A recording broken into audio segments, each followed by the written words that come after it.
राधे राधे दोस्तों। आज की कहानी है नमक भाग 2। अनुपमा जी को तो शोभा पहले ही पसंद नहीं थी। रोज़ सुबह होते ही अनुपमा जी के चीखने चिल्लाने का दौर शुरू हो जाता था और रात को सोने तक चलता था। शोभा ने शादी से पहले ही अंकित को बता दिया था कि वह शादी के बाद भी पढ़ाई करेगी और कुछ बनकर देश की सेवा करना चाहती है। शोभा भी अंकित भी शोभा की इस बात को मान गया था और शोभा को पढ़ाई से कभी नहीं रोका। लेकिन धीरे धीरे अंकित में कुछ बदलाव आने लगे थे।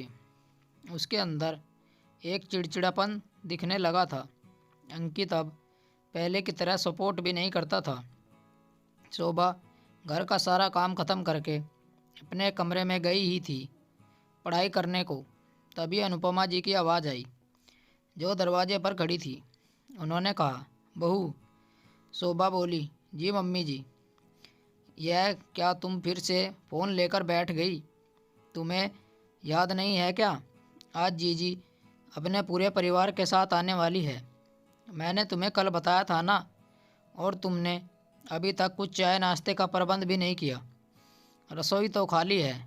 क्या बाहर का खाना खिलाओगी जीजी को? 6 बजे तक वो लोग पहुंच जाएंगे और तुम अभी तक तैयार भी नहीं हुई और ना उनके स्वागत की तैयारी की।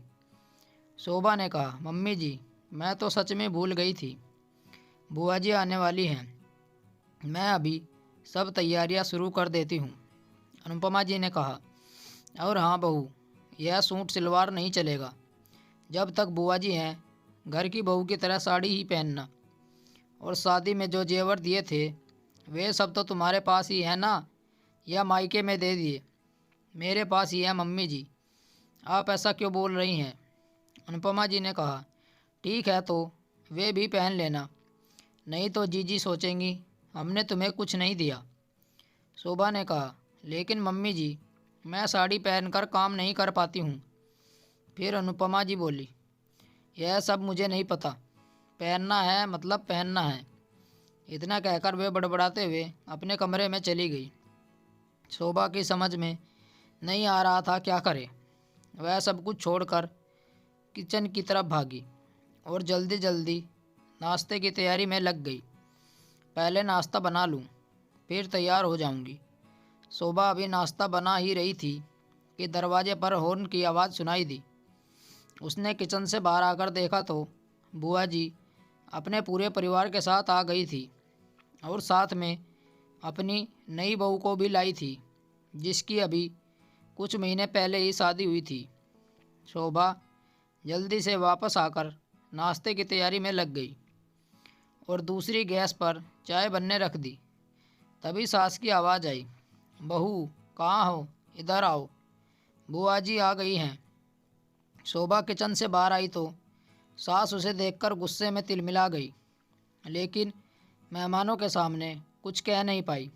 शोभा ने बुआ जी के पैर छुए और सबको प्रणाम करके हालचाल पूछने लगी। तभी अनुपमा जी बोली, बहू बातें ही करती रहोगी या कुछ चाय नाश्ता भी लाओगी? मम्मी जी अभी लाई। शोभा किचन में चाय नाश्ता लेने चली गई। भाभी, यह तुम्हारी बहू कैसे रहती है? कोई नया फैशन शुरू किया है क्या? ना साड़ी, ना जेवर, ना माथे पर बिंदी और ना ही सिर पर पल्ला। यह सब क्या है भाभी? तुम तो नए ज़माने के ही हो। बेटे ने अपनी मर्ज़ी से शादी की है तो बहू भी तो अपनी मर्ज़ी चलाएगी। मेरी बहू को देखो कैसे गुड़िया की तरह लग रही है, और तुम्हारी बहू को देखो। नहीं जीजी, बहू ज़रा कामों में बिजी थी तो तैयार होने का टाइम नहीं मिला होगा। भाभी, जैसे तुम लोगों को ठीक लगे वैसे करो, हमें क्या। हमारा काम था समझाना, सो कह दिया। सुमन और रेखा कहाँ हैं? वह भी तो आने वाली थी। बड़े दिन हो गए उनको देखे हुए। अंकित की शादी में भी उनका आना नहीं हुआ था तो देखा नहीं था। चलो आ रही हैं तो उनसे भी मुलाकात हो जाएगी।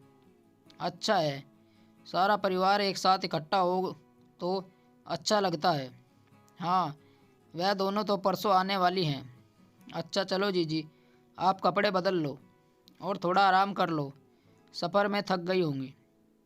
अनुपमा जी अपनी ननद को रूम में पहुंचाकर आग बुबला होते हुए सीधा शोभा के पास पहुंची और गुस्से में आंख दिखाते हुए बोली, मैंने तुमसे पहले ही कहा था कपड़े बदल कर साड़ी पहन लेना, फिर तुमने साड़ी क्यों नहीं पहनी? तुमने मेरी बेइज्जती कराने की कसम खा रखी है क्या? जल्दी जाओ, कपड़े बदलो। हमारी तो वैसे भी तुम्हारी नज़रों में कोई इज्जत नहीं है। और रात के खाने का इंतज़ाम कब करोगी? रात के खाने में 2 सब्जियां, हलवा पूड़ी बननी है। अब मेरा मुंह क्या देख रही हो? इससे आगे की कहानी अगले भाग में बताई जाएगी। तब तक हमारे चैनल के साथ जुड़े रहिए। स्टोरी को लेकर आपकी क्या राय है, नीचे कमेंट करके ज़रूर बताइएगा। ऐसी ही और बेहतरीन कहानियों के लिए हमारे चैनल को ज़रूर सब्सक्राइब करें। कहानी सुनने के लिए आप लोगों का बहुत बहुत धन्यवाद। राम राम दोस्तों।